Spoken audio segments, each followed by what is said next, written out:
cerita forensik itu nggak cuma jenazah yang sudah meninggal, tapi kadang juga yang masih hidup.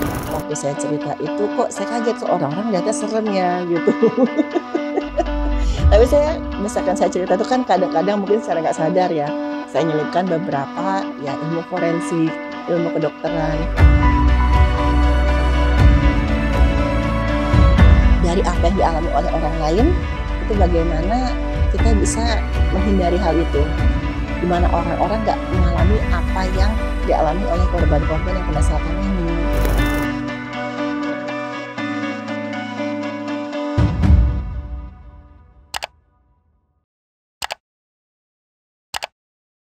Halo Sobat Seru, ketemu lagi di acara kita, acara rutin Ngopsi. Kalau kemarin kita ngobrol bareng mahasiswa-mahasiswi, nah kali ini kita ngobrol bareng akademisi. Ini judulnya bisa berubah-berubah dok, jadi sesuai kebutuhan. Ngopsi itu bisa ngobrol bareng akademisi, ngobrol bareng mahasiswa-mahasiswi, terus kita juga punya podcast itu ngobrol tentang psikologi gitu. Ya udah di-spill. Narasumber kita kali ini episode ini itu ada Dokter Stefani. Mungkin ada yang udah kenal atau belum, sepertinya udah banyak yang kenal ya dok ya.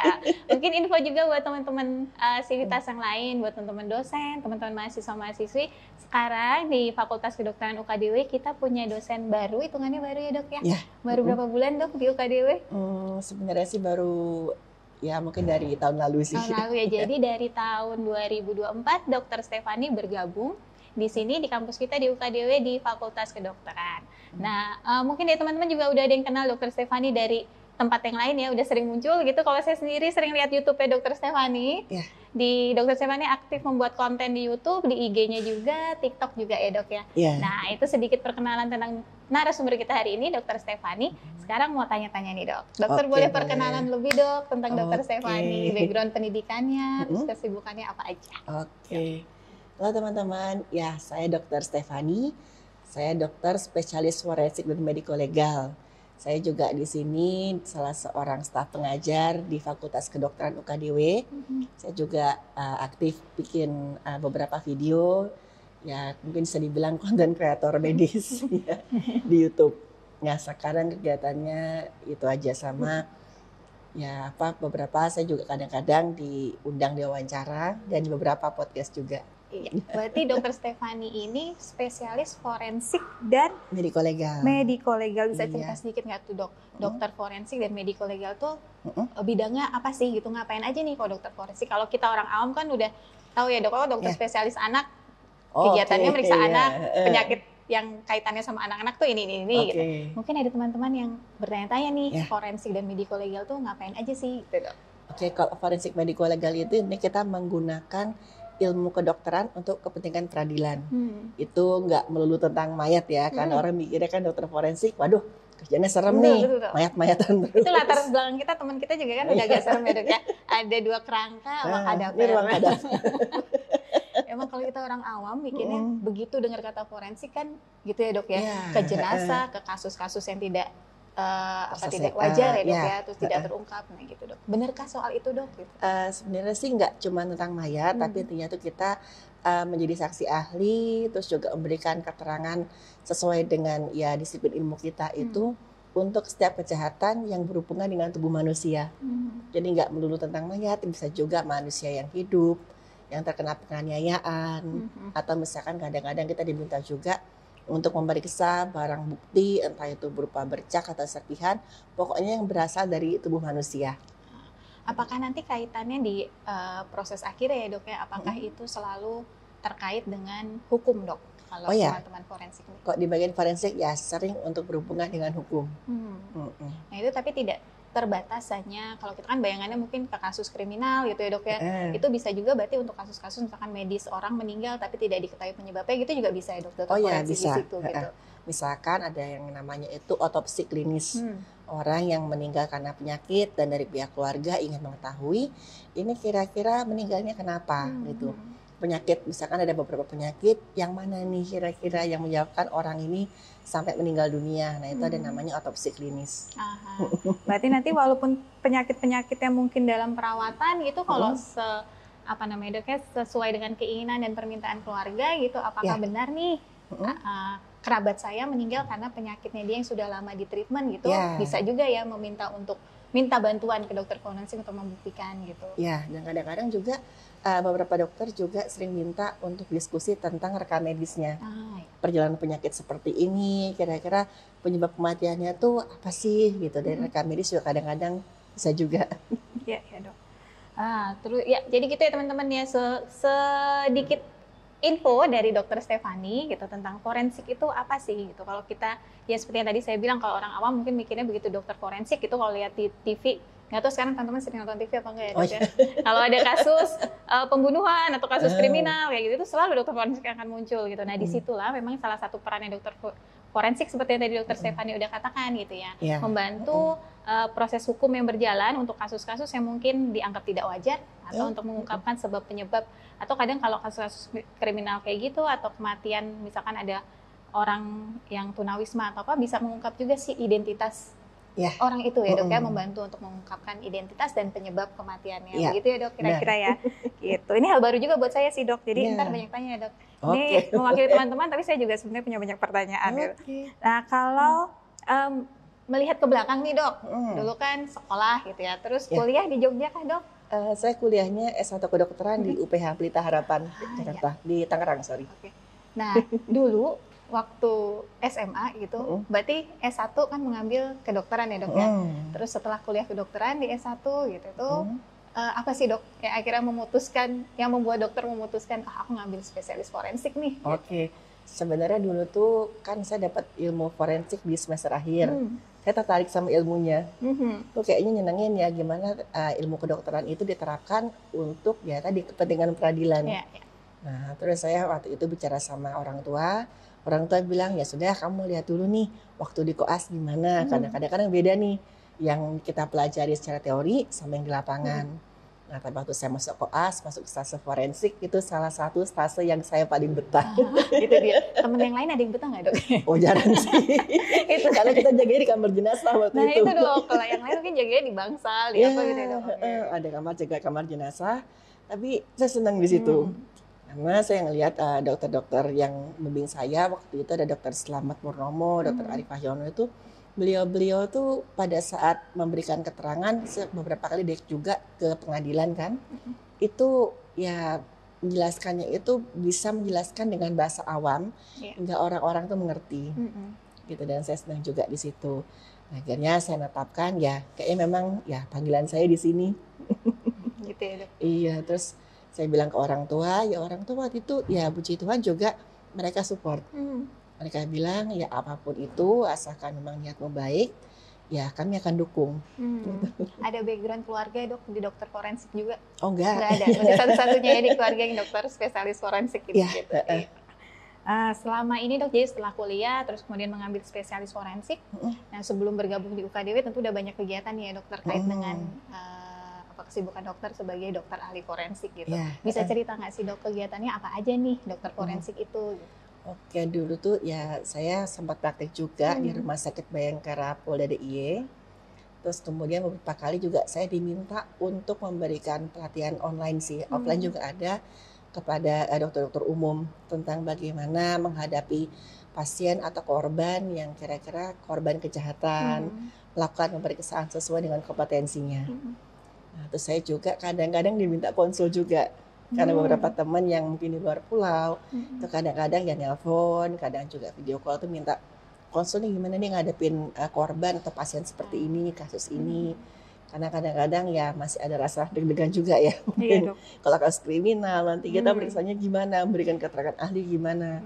Nah itu yang selalu saya pengen tekankan ke sejawat saya. Nah, teman-teman misalkan diminta keterangan ahli, pokoknya selama kita sudah melakukan pemeriksaan dengan benar, kita sudah menggunakan keilmuan kita yang sebaik-baiknya, ya nggak usah takut. Kan maksudnya dokter forensik itu kita tidak berpihak pada korban, kita nggak berpihak pada pelaku, kita berpihak hanya ke kebenaran. Untuk mengungkap kebenaran apapun itu ya dok ya. Nah kalau selama ini dokter forensik kan selalu kaitannya sama jenazah ya dok, teman-teman kita yang sudah meninggal gitu. Kayak tagline-nya dokter kan juga di YouTube kayak apa sih dok? Yang belajar hidup dari yang mati. Nah betul, yang hidup belajar dari yang mati gitu ya dok. Nah mau tanya nih dok, sebenarnya dokter forensik apakah juga sentuhan langsung dengan pasien-pasien yang masih hidup gitu. Apakah memang pasiennya dokter forensik itu hanya jenazah, jadi orang yang sudah mati gitu dok? Oh ya, kalau pasien forensik itu nggak cuma jenazah yang sudah meninggal, tapi kadang juga yang masih hidup. Misalkan saya diminta konsul untuk kasus ya mohon maaf seperti kayak kejahatan seksual, penganiayaan yang menyebabkan luka-luka berat. Melihat kira-kira ini lukanya termasuk luka ringan kah, sedang atau berat. Kok dengan keadaan pasien seperti ini bisa nggak dikaitkan dengan kekerasan atau mungkin zat berbahaya yang masuk ke tubuhnya si korban ini. Gitu. Berarti kayak kasus misalkan keracunan kayak gitu tuh bisa juga ya dok ya? Bisa. Iya. Oke Dan dok. itu nggak cuma pada pasien yang sudah mati. Meninggal. Iya. Terus penasaran nih dok, kalau misalkan ada kasus tenggelam gitu ya dok ya? Terus kadang kita sebagai orang awam kan nggak tahu nih dia tenggelam memang karena kesalahan dia sendiri, terpleset kah atau apa gitu, atau dia korban kekerasan gitu ya dok. Bisa spill nggak kalau dokter forensik itu ngelihat apanya sih dok, bukti-bukti apa yang ditunjukkan oleh fisik ketika ingin mendapatkan jawabannya itu dia tenggelamnya karena kekerasan kah atau memang dia tenggelam karena dia sakit apakah gitu. Nah itu apa yang dilihat dok? Nah yang pertama kalau kita ngomong ini kira-kira tenggelamnya kenapa sih, kecelakaan kah atau mungkin dibunuh, dipukul gitu, didorong atau gimana, itu bukan kompetensi dokter forensik. Karena itu yang dibilang cara kematian. Yang dokter forensik periksa adalah luka-luka, terus ini karena kekerasan apa dan sebab kematiannya. Nah misalkan ada korban tenggelam, yang pertama kita sering cari itu adalah ada nggak tumbuhan air yang namanya diatom itu dalam paru-paru. Nah, untuk memastikan korban ini ketika dia masuk ke air, dia masih bernapas atau enggak. Karena di air itu kan pasti ada ya kayak tumbuhan air, kayak ganggang, atau ada ganggang yang bentuknya itu kecil sekali, hanya bisa dilihat lewat mikroskop. Misalnya kita menemukan ganggang itu dalam paru-parunya, berarti orang ini ketika masuk ke dalam air, dia masih bernapas. Nah, Selain itu dok? Selain itu kita ngelihat juga nih di lambungnya itu ada benda-benda air nggak, kayak pasir kah atau tanah, karena itu menunjukkan waktu selama dia tenggelam itu dia masih cukup sadar nggak buat menelan gitu, atau memang pada saat itu cuma bisa bernapas sedikit terus itu dari tumbuhan airnya masuk. Gitu. Ya, berarti memang step by step dan memang nantinya laporan yang dokter forensik dapatkan akan diolah lagi bersama teman-teman medis lainnya ya untuk. Terus juga kita lihat luka-lukanya nih. Ya dari luka-lukanya ini sesuai nggak dengan lingkungannya. Misalkan ya di sungai kayak luka-luka memar, lecet, luka robek sih, ya mungkin bisa karena dia terbentur benda-benda di sungainya atau ketika dia jatuh. Tapi misalkan kita menemukan luka kayak kekerasan tajam atau luka mungkin ya luka bakar, nah itu kan sudah nggak wajar. Nah itu kita bisa bilang kalau ini mengarah ada tindak pidana sebelumnya. Nah info-info itulah yang nanti digunakan ya dok ya untuk penyelesaian atau tapi juga dengan bahasa yang netral juga nanti kita jelaskannya. Kok dokter bisa bilang ini yang mengarah ke tindak pidana? Ya kita jelaskan kita menemukan luka-luka seperti ini yang kayak itu nggak mungkin deh dialami oleh korban ketika korban masuk ke air. Itu sulit nggak dok untuk misalkan menemukan temuan secara medis ya? Karena dokter sebagai dokter gitu, jadi medis dan menyampaikan ke teman-teman, ke kita yang awam dalam bahasa yang lebih mudah dimengerti gitu ketika pengungkapan kasus misalkan. Kalau sulit atau enggaknya ya kan yang penting kan di awal yang namanya korban pasti kita periksa dari ujung rambut sampai ujung kaki. Dan biasanya luka-luka seperti itu lokasinya khas. Misalkan luka yang mengarah ke tindak pidana, itu lokasinya pasti di bagian tubuh yang vital, kayak misalkan bagian kepala, bagian dada. Kadang misalkan korban mencoba melawan di bagian tangan gitu. Dan kadang juga di lokasi yang nggak mungkin dijangkau oleh korban, misalkan di bagian punggung, bagian belakang. Itu akan menunjukkan kalau ada sesuatu yang dilakukan oleh orang lain gitu ya dok ya. Terus pernah dengar juga dok, katanya dari melihat rangka manusia itu bisa kelihatan nih, misalkan itu balik lagi ya kalau kita menemukan kasus-kasus kriminal atau penemuan jenazah atau kerangka di tempat-tempat yang tidak umum gitu ya, katanya bisa tahu ya tuh dari rangka tuh bisa tahu itu cewek atau cowok, itu perempuan atau laki-laki gitu ya dok. Kalau yang samping dokter itu apa dok? Perempuan apa laki-laki? Soalnya mengarah lebih ke laki-laki sih kayaknya. Itu apa dok? Kalau biar bisa teman-teman juga lihat ya, apa sih Oke. yang dilihat dokter forensik tuh ketika menentukan oh ini kayaknya ini perempuan nih, ini laki-laki gitu. Oh, yang pertama dilihat itu dari tulang ini di atas di atas rongga matanya ini dia menonjol. Terus juga bagian rongga matanya ini kotak, terus dia ini batasnya dia lumayan tajam. Ya kira-kira itu. Berarti dari bagian tulang-tulang di muka aja bisa. Ya, terus juga rahangnya, ini rahangnya dia lebih ke sudutnya itu lebih siku agak gitu kan? Ya, lebih agak Sudutnya siku. ya? Jadi kan rahangnya kok laki-laki kan biasa Lebih tegas. tajam. Ya, kok perempuan itu lebih landai.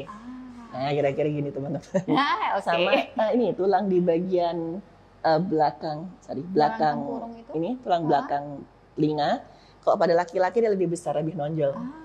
Pada perempuan kan ya kelihatan ya dok ya gitu ya. Jadi untuk menentukan jenis kelamin itu kira-kira seperti itu. Gitu ya, buat teman-teman mungkin jadi tertarik ke dokter forensik buat mahasiswa FKUKDW gitu ya setelah nonton podcast ini. Siapa tahu menarik juga nih yang dijelasin dokter Stefani gitu ya. Kalau dokter Stefani pernah bilang juga gitu, dokter forensik tuh melihat dari hal-hal yang mungkin tidak dilihat orang lain gitu ya dok ya. Bener juga gitu, siapa sangka sih dengan memahami ilmu forensik bisa melihat tuh kalau misalkan membantu juga proses hukum dengan mengidentifikasi itu tadi ya dok ya, dari jenazah, kerangka, atau mungkin penyebab kasus-kasus yang tidak wajar atau tidak terungkap seperti itu. Kita lanjut nih dok. Tadi udah bicara banyak soal kegiatan seputar dokter forensik gitu ya. Kalau kemarin sebelum bergabung di UKDW juga udah sering diundang sebagai narasumber, sering bikin kalau dokter tadi sempat bilang content creator juga gitu, berbagi ilmu gitu ya dok ya dengan teman-teman awam gitu. Nah, seperti yang udah kita tahu, Dokter Stefani bergabung di kampus kita FKUKDW mulai tahun lalu. Nah, penasaran dok, apa sih yang bikin akhirnya tuh tertarik setelah sekian lama melakukan aktivitas sebagai dokter forensik itu, sekarang kok tertarik sih gabung ke kampus gitu? Oh iya, karena saya tuh memang senangnya ngajar. Ya karena ibu saya tuh juga dulunya guru, beliau guru kimia, karena lulusan farmasi, dan kayaknya nurun dari ibu saya. Jadi senang ngajar, saya pokoknya senang membuat sesuatu yang mungkin orang anggap rumit, itu jadi mudah dipahami. Gitu. Jadi ya memang senang di situ. Emang passionnya di ngajar berarti ya. Terus sekarang setelah masuk dan bergabung di UKDW dok, di sini dokter ngajar mata kuliah apa tuh dok? Saya tuh ngajar mata kuliah anatomi dan forensik juga. Anatomi dan forensik dan praktikum anatomi. Praktikum anatomi ya. Bisa cerita dikit soal apa tuh dok mata kuliah itu gitu? Oke, mata kuliah anatomi itu kita mempelajari bagian-bagian tubuh manusia. Kalau mahasiswa kedokteran itu mungkin menganggapnya mata kuliah paling susah. Oke dok. Salah satu mata kuliah yang begitu kita dapat membuat kita mempertanyakan ini bener nggak sih aku masuk kedokteran? Kok susah langsung gini? Sanksi langsung ini keputusannya bener apa enggak nih? Gitu. Kalian dapatnya pasti di minggu-minggu di bulan-bulan pertama biasanya. Begitu dapat harus belajar bahasa Latin, mulai aku nyesel nggak sih ini sebenarnya. Itu harus belajar bahasa Latin. Oh iya harus. Kenapa? Karena kan nanti kan kita berkomunikasi sama dokter itu nggak cuma di Indonesia, tapi juga ya di luar. Nah bahasanya biar seragam. Jadi kita memang sudah ada kesepakatan menggunakan bahasa Latin. Dan harus detail. Kenapa? Karena misalkan nanti misalkan mau bedah gitu kan kita harus detail. Daerahnya yang sebelah sini, di bagian sini. Nggak boleh pakai ancar-ancar. Nanti malah salah. Iya. Nggak kayak ngancar-ngancari mau pergi kemana gitu. Dan itu yang digunakan memang bahasa Latin untuk semua dokter ya dok ya. Dan itu juga kadang-kadang saya mengajarkan ke mahasiswa. Itu saya minta mereka buat jangan nyerah. Tenang dulu, dipecah satu-satu, pelan-pelan latihan. Lama-lama kan biasa pakai bahasa Latin. Misalkan ada satu bagian yang namanya itu panjang, itu saya minta buat dipecah jadi beberapa kata. Kata ini artinya apa nih? Kata ini artinya apa? Nah, benar kan bagian ini, makanya namanya ini biar cepat ingat. Di bahasa Indonesia kan dulu. Nah, sejauh ini ada mahasiswa-mahasiswa yang mengeluh nggak dok? Ya itu tadi ya banyak ya, banyak. Sepertinya banyak ya. Yang ikut mata kuliah dan praktikum anatomi itu mahasiswa-mahasiswa FK di semester berapa? Campur kah? Campur. Atau di awal-awal nih dok? Kalau di fakultas lain kan sudah tetap ya dok? Ya. Kan mata kuliah ini akan diambil di semester 1, 2, 3, 4 dia ngambil apa? Oh, ada mata kuliah ini. Nah, kalau di kedokteran kan sistemnya kan agak beda nih, Dok. Pakai blok-blok itu ya. Saya sendiri sih juga nggak begitu ngerti gitu. Nah, kalau mata kuliah dan praktikum dokter itu memang diambil di semester awal kah atau memang bisa di awal, tengah, akhir atau gimana, Dok? Oh, di hampir semua semester, hampir di semua semester tuh ada. Karena kan belajarnya pakai blok nih, misalkan lagi blok pernafasan, ya kita pelajarinya rongga dada, saraf, kita bagian kepala sama bagian tulang belakang. Berarti kuat-kuat aja ya teman-teman FK gitu ya, karena di setiap semester kan berarti akan sangat memungkinkan bertemu dengan mata kuliah forensik, anatomi dan forensik ya, Dok ya, karena di setiap blok dan di setiap stase itu akan ada kaitannya dengan forensik gitu ya, Dok, ya, kira-kira ya. Oke, Dok. Dan kuncinya itu tadi sering-sering latihan, sering-sering diucapkan, lama-lama hafal otomatis. Teman-teman FK kalau ketemu dokter ngomong bahasa Latin nggak, Dok? Oh enggak. Tapi kalau pas kuliah harus ya, Dok ya? Pas kuliah ya. Dan jadinya di luaran gitu, ketemu di kafe atau mana gitu, ngobrolnya bahasa Latin. Nah itu susah. Itu, Dok. Terus nih, Dok, selama menjadi dokter forensik, baik dalam kegiatan Dokter Stefani di FKUKDW gitu ya, untuk mengajar teman-teman gitu, ataupun kegiatan lain gitu, bikin konten pembelajaran untuk teman-teman awam, dipanggil jadi narasumber di tempat lain gitu, ada nggak, Dok, pengalaman yang paling berkesan? Nggak hanya satu boleh, Dok. Oke, pada saat itu ya saya pertama kali diminta untuk podcast ya, itu pertama kali kan di rumah sakit, saya masih di Bayangkara. Waktu itu sebenarnya diminta untuk cerita horor saya. Dan saya mikirnya ya memang ada pengalaman pribadi gitu kan, yang nggak bisa saya jelaskan secara ilmiah. Tapi ya menurut saya ya udah biasalah gitu, pengalaman namanya di pekerjaan apapun pasti kan macam-macam nih yang kita dapatkan gitu. Nah jadi waktu saya cerita itu kok saya kaget, kok orang-orang lihatnya serem ya gitu. Tapi saya misalkan saya cerita itu kan kadang-kadang mungkin secara nggak sadar ya. Saya nyelipkan beberapa ya ilmu forensik, ilmu kedokteran. Nah itu sebenarnya yang bikin teman-teman saya bilang, kamu coba deh bikin channel gitu. Karena kamu tuh setiap kali diminta jadi narasumber, itu kamu nggak cuma cerita horor gitu. Pasti katanya ada pelajaran yang bisa dipetik. Gitu. Nah saya mikir ya oke lah saya coba gitu. Karena tujuan saya membuat channel itu kan nggak cuma cerita yang mengerikan, cerita yang mungkin agak-agak kontroversial misalkan gitu. Tapi dari itu ada pelajaran nggak sih yang bisa kita ambil, bagaimana kita itu ya dari apa yang dialami oleh orang lain, itu bagaimana kita bisa menghindari hal itu gitu. Gimana orang-orang nggak mengalami apa yang dialami oleh korban-korban yang pernah saya tangani, oleh kasus-kasus yang pernah saya ceritakan gitu. Tadi tuh kalau mau cerita pengalaman tadi udah tuh, Dok, ya satu ya. Tadi mau ditambahin lagi nggak nih, Dok, pengalamannya? Yang agak waktu itu bikin saya rada kaget seneng itu waktu saya diundang jadi narasumber sama Nancy Judge. Karena saya dulu seneng banget nonton channelnya. Macam-macam kasus loh. Sekarang kok saya diundang sama Mbak Nancy-nya gitu. Yang dokter senengin gitu ya? Iya, dan waktu kita ngobrol itu memang Mbak Nancy-nya tuh cerdas banget orangnya. Dan ya luas banget lah wawasannya, kita tukar pikiran, kita ngobrol. Jadi waktu saya diwawancara tuh kayak ngobrol sama teman. Nyaman ya, Dok ya, jadi kalau cerita kayak gitu akan lebih santai dan halus gitu ya, Dok ya. Gitu. Terus juga waktu itu ya puji Tuhan sih, ya saya waktu ngobrol sama Mbak Nesinya itu ada satu yang saya kasih pesan, dan itu kayaknya sih lumayan bisa buat teman-teman yang lain yang nonton itu. Saya kan waktu itu baca komen-komennya, saya nggak nyadar juga ternyata ada salah satu komen itu yang sebenarnya sih dia japri gitu ke saya, ke salah satu sosmed. Dia mengucapkan terima kasih, Mbak, karena dia itu katanya dia baru lulus sekolah SMA, dia pindah ke satu kota besar, dan dia ngeliat teman-temannya ini kok kayaknya ya mohon maaf kok bebas sekali gitu. Padahal dia pesan sama orang tuanya, kamu berteman di sana yang luas, tapi jaga diri. Dan biasalah dia pengen mencoba hal-hal baru. Saya pengen seperti teman saya, walaupun di dalam hati dia tahu yang dilakukan teman-teman saya ini beresiko tinggi loh, buat kesehatan, buat keselamatan, dan buat masa depannya juga. Dia sempat bimbang juga. Di sini tuh saya nggak ada orang tua, saya nggak diawasin. Saya coba-coba nggak ya gitu. Nah, pas saya waktu itu dia ngelihat podcast saya sama Nesi, saya ngasih pesan kalau yang namanya kematian itu tuh nggak memandang usia, nggak memandang profesi, nggak memandang kita lagi seneng-seneng. Misalkan udah waktunya, ya udah waktunya gitu. Jadi ya hati-hati dalam memilih, hati-hati dalam bertindak, karena setiap tindakan pasti ada konsekuensinya. Dan dia bilang quotes itu tuh katanya mengena buat dia. Dan dia bilang, ya makasih dokter, gara-gara mendengar pesan dokter, jadi sadar gitu. Kalau nggak ada jaminan, saya masih muda, nggak ada orang tua gitu, saya bisa lolos dari konsekuensi perbuatan saya gitu.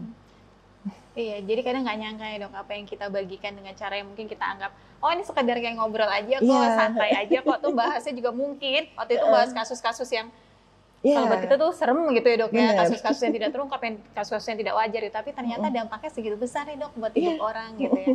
Karena waktu itu kebetulan kasus yang kami bahas itu tentang anak-anak yang meninggal dunia itu karena kecelakaan lalu lintas, di mana mereka baru pulang dari pesta dalam keadaan mabuk, terpengaruh minuman, terus yang nggak hati-hati, mereka mengalami kecelakaan, tewas di situ.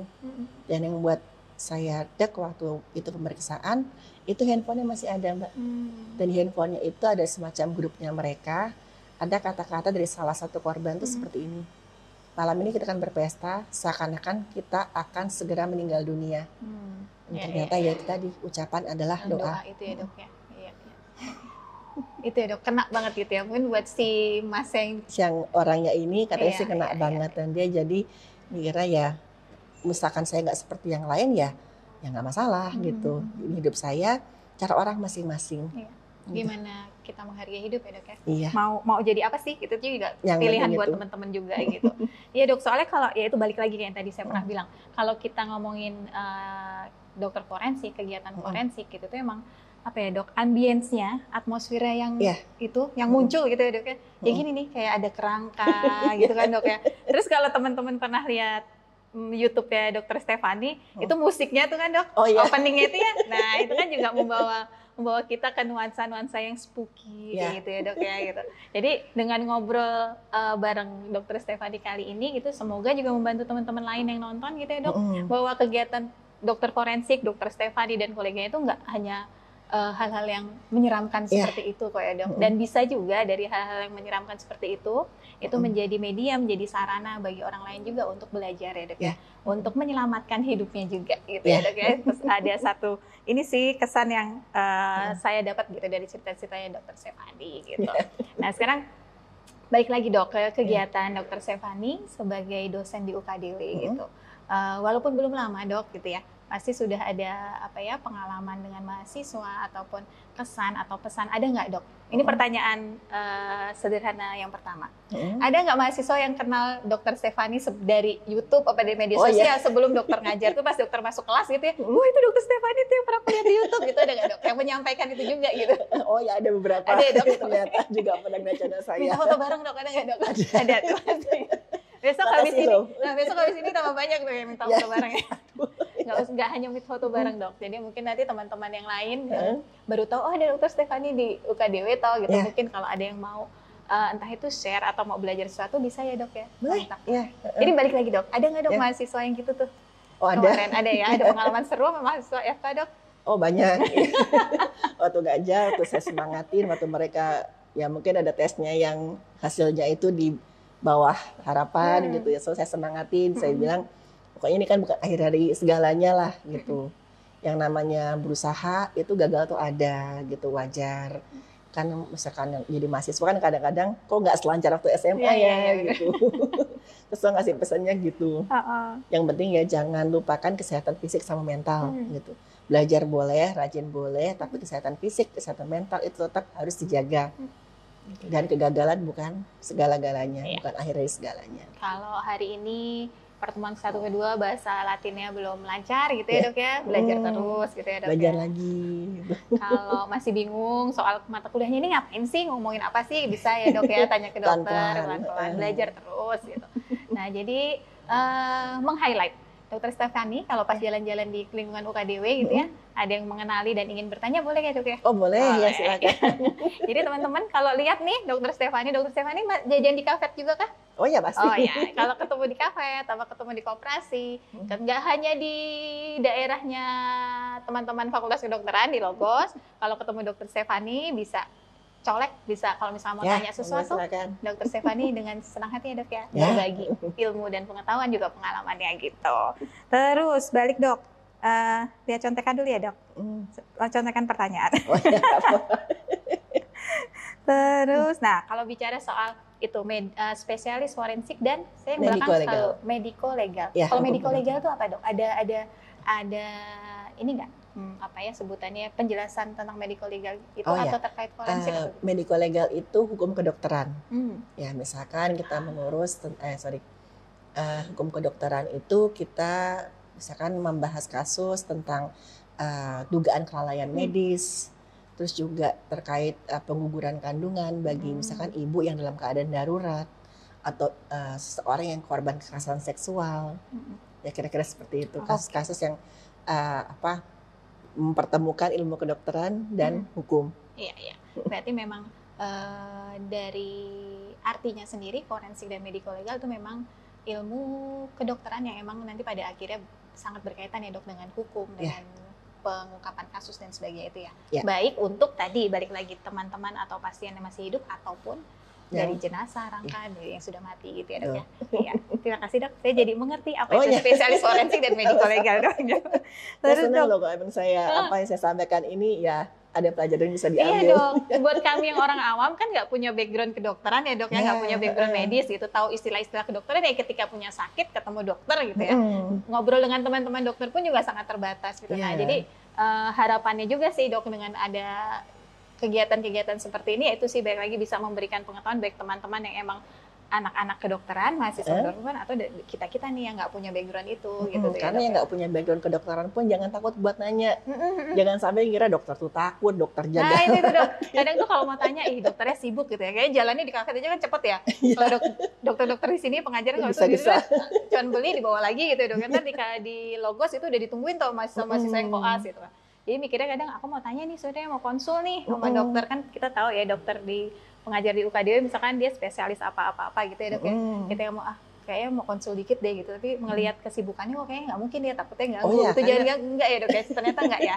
Karena beberapa staf pengajar di sini kan juga masih praktik di rumah sakit lain, gitu masih ada kegiatan lain. Tapi misalkan nanti ketemu saya pas nggak sibuk, monggo misalkan berdiskusi. Terus lanjut nih dok.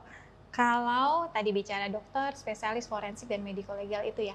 Nah, apa aja sih peluang pekerjaan yang terbuka untuk dokter spesialis itu gitu loh dok? Oke. Nah, kalau dokter spesialis forensik dan medico legal itu bisa juga praktik di rumah sakit sebagai dokter forensik. Nanti ya kerjaannya konsul misalkan ada visum, baik visum hidup atau visum mati. Atau bisa juga nanti mengajar di kampus. Gitu. Atau ya memberikan pelatihan, seminar yang terkait dengan keilmuannya. Saya kan beberapa kali diminta jadi narasumber terkait kekerasan seksual, penganiayaan, KDRT, pernah juga tentang untuk kesehatan remaja, keselamatan gitu. Sebagaimana misalkan tentang keselamatan di jalan.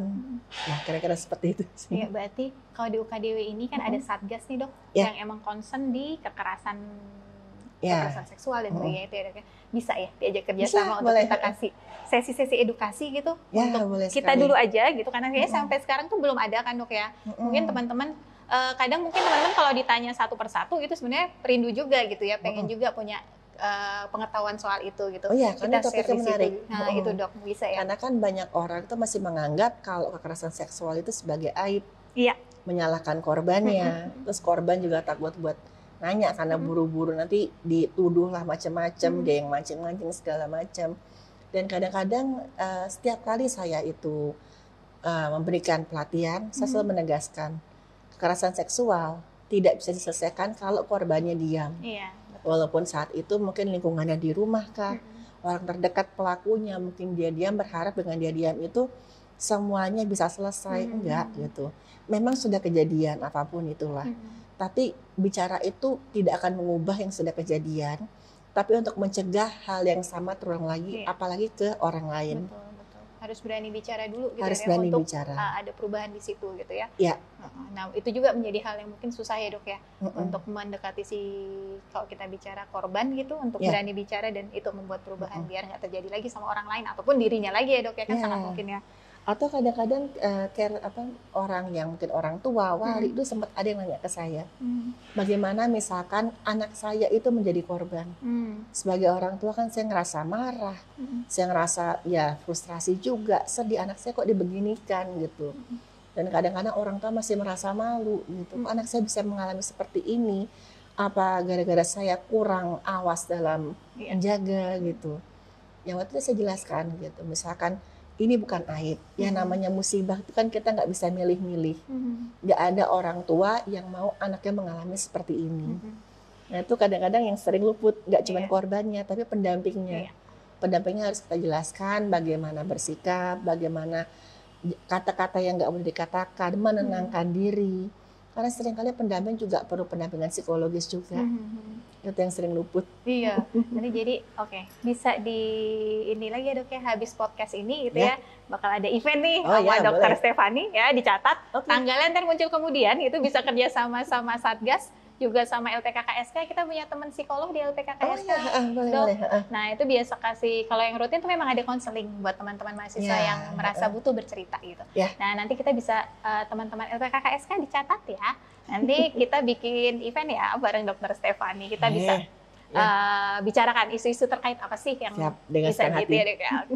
Nah, sekarang pertanyaan lagi nih Dok, cerita lagi nih Dok. Gimana sih kalau misalkan sekarang ada teman-teman mahasiswa yang mungkin sekarang sudah menempuh pendidikan di Fakultas Kedokteran UKDW gitu ya, terus belum ada bayangan aku mau ngambil spesialis apa nih besok gitu, terus atau mungkin ada teman-teman FK UKDW juga yang sudah tertarik untuk mengambil spesialis forensik dan medico legal. Medical legal, bisa kasih ini ya Dok, info step-step apa aja sih biar kamu nanti pada akhirnya bisa menjadi dokter forensik gitu. Yang pertama misalkan kita mau mengambil spesialis apapun itu, mau forensik, mau bedah, mungkin kebidanan, itu jangan karena kita ngelihat ini keren nih gitu. Karena di lapangan nggak sekeren itu. Jangan FOMO ya, jangan FOMO. Karena dia begitu masuk pendidikan, waduh kok nggak kayak seperti bayangan saya gitu. Pokoknya tujuannya itu ya memang passionnya di situ, panggilannya di situ. Dan jangan karena mengejarnya tadi nama besarkah atau mungkin materi gitu. Pokoknya tanamkan niat yang baik dalam hati dulu. Dan passion kita di mana gitu. Kira-kira itu misalkan nanti kita setelah lulus nih, misalkan kalau koas kan kadang-kadang belum begitu ngerasain ya. Karena semua tindakan itu pasti dilakukan oleh dokter pembimbingnya. Setelah lulus saya sarankan coba deh praktek umum dulu. Mungkin beberapa setahun, 2 tahun untuk ngelihat kira-kira tuh panggilan saya kemana sih. Saya ngerasa itu pasien mana yang paling paling senang saya tangani kah, atau yang saya ngerasa kok di penyakit ini di bagian itu masih perlu perlu pendalaman lagi ya. Nah itu baru mungkin nanti bisa dapat gambaran. Saya mau ke spesialis mana. Karena ketika praktek dokter umum menemukan berbagai kasus yang terkait dengan stase apapun itu ya Dok ya di situ ya. Kan kita nggak bisa milih pasiennya. Ya, tapi di situ bisa nanti mungkin merasakan mana sih yang kayaknya tuh passionku tuh di situ tuh. Aku pengen lebih belajar soal yang mana nih gitu ya Dok ya. Iya, berarti kuliah terus kalau anak-anak kedokteran tuh kan kuliah S1-nya 4 tahun ya Dok ya, umumnya 4 tahun. Terus setelah nanti kan ada koas, ada ujian, terus ujian negara, terus juga ada internship. Wajib praktek dulu. Nah di situ biasanya itu kita mulai ngelihat panggilannya ke arah mana sih. Terus setelah itu baru mengambil pendidikan untuk spesialis itu ya Dok ya. Berapa tahun ya Dok kalau pendidikan spesialis? Macam-macam. Kok saya forensik itu antara 3,5 sampai 4 tahunan. Di Indonesia yang ada pendidikan spesialis forensik? Lumayan banyak sekarang. Lumayan banyak ya. Di Makassar ada, di Bandung, Jakarta, Jogja juga ada, Semarang. Terus juga kalau nggak salah di Medan kayaknya sudah ada juga. Berarti sebenarnya kesempatannya untuk jadi dokter forensik dari sisi pendidikan lanjut ya Dok ya, itu sudah terbuka lebih luas ya Dok ya, di beberapa daerah sudah ada gitu ya. Terus nanti pendidikan spesialis 3-4 tahun benar Dok? Mungkin sekarang bisa lebih karena kan kebutuhannya bertambah juga nih menghadapi berbagai macam kasus. Tapi nanti dijelaskan kok kira-kira berapa semester, waktunya kira-kira berapa tahun. Terus setelah itu nikmatilah ya Dok, pekerjaan sebagai dokter forensik. Kalau ngelihat trennya sekarang, kalau di Indonesia sendiri itu tambah banyak Dok, dokter forensik. Lumayan banyak yang mulai berminat di ilmu forensik. Kalau dulu mungkin ya itu ya masih sedikit karena sedikit ya, masih Dok, ya? belum kenal. Nah itu dok, sudah semakin kenal karena salah satunya dokter Stefani yang berbagi lewat itu media puji sosial. Tuhan, ya. Jadi buat teman-teman muda tahu gitu kan, oh forensik itu Ya. kayak gini gitu dok. Terus dok sekarang tadi udah bicara banyak soal kegiatan dokter Stefani, udah bicara juga dokter gimana sih kalau menjadi dokter forensik itu step-step yang sudah dilalui dokter Stefani juga seperti apa gitu. Terus peluang kerjanya di luaran dokter forensik itu seperti apa gitu ya dok ya. Closing statement tapi closing bukan ya semoga ada lagi ya dok ya. Untuk teman-teman mahasiswa FKUKDW dok, ada pesan nggak dok? Oke, pesan saya pokoknya kalian tuh belajar yang penting tanamkan dulu niat yang baik dalam hati, dan dalam belajar itu jangan ngejar nilai. Ya nggak cuman FK aja sih, yang di jurusan lain jangan ngejar nilai. Pokoknya ya belajar sesuai dengan ilmu yang memang pengen kalian dalami, yang menjadi panggilan kalian. Terus misalkan dapat nilai bagus itu ya bonus. Karena nanti begitu kita terjun di lapangan, yang penting itu adab justru. Bagaimana kita memperlakukan orang lain yang sebaya, bagaimana yang lebih tua, nah, itu yang paling menentukan kesuksesan kita. Oke dok. Ilmu itu nomor sekian lah. Iya benar-benar dok. Baik teman-teman, sobat seru. Jadi itu tadi sekitar sedikit cerita, berbagi informasi dan pengetahuan juga pengalaman dokter Stefani gitu. Jadi buat teman-teman yang mungkin sekarang kalau ini sih lebih khusus ke teman-teman Fakultas Kedokteran ya, mahasiswa FKUKDW gitu, yang sekarang lagi studi S1 gitu ya dok ya. Gitu. Jangan takut-takut, mungkin spesialis forensik dan medico legal bisa jadi pilihan teman-teman gitu. Kalau ada yang mau share juga ke dokter Stefani juga sangat terbuka. Kalau share untuk bagi pengetahuan dan pengalaman tidak tertutup untuk mahasiswa FKUKDW aja ya dok ya, teman-teman yang lain juga boleh kalau ketemu dokter bisa ajak ngobrol gitu, tapi kontak dulu mungkin lebih bagus gitu ya dok ya. Teman-teman yang misalkan pengen tahu lebih banyak soal dokter Stefani, mampir ke media sosialnya ya dok ya. Ada YouTube aktif kayak tadi yang udah saya cerita, ada YouTube di dokter Stefani ya dok ya, benar ya dok? YouTube, Dokter Instagram, TikTok. Dokter Stefani. Nah itu, dokternya DOKTER, tetap Stefani, STEPHANIE. Ya. Terus di situ juga nanti teman-teman bisa lihat ada banyak konten dokter Stefani yang cerita soal pengalamannya, gitu. Ya dok ya, bukan kasus-kasus tidak wajar, tapi ya itu dilihat dari keilmuan medisnya seperti apa gitu. Terus ada juga, oh ya tadi di pembukaan ada yang kurang, dokter Stefani ini pernah diundang Raditya Dika juga, itu saya juga ngikut tuh cerita tentang autopsi ya dok kayaknya ya. Terus di beberapa podcast juga, ya itu bagi kami orang awam gitu bisa belajar dengan mudah lewat media-media seperti itu ya dok yang disampaikan dengan santai, disampaikan jadi memberikan ilmu yang kesannya mungkin itu balik lagi kayak tadi ya dok ya, rumit gitu, ilmu medis yang kita anggap rumit tapi akhirnya tersampaikan dengan sangat baik oleh teman-teman ini termasuk dokter Stefani gitu ya dok ya.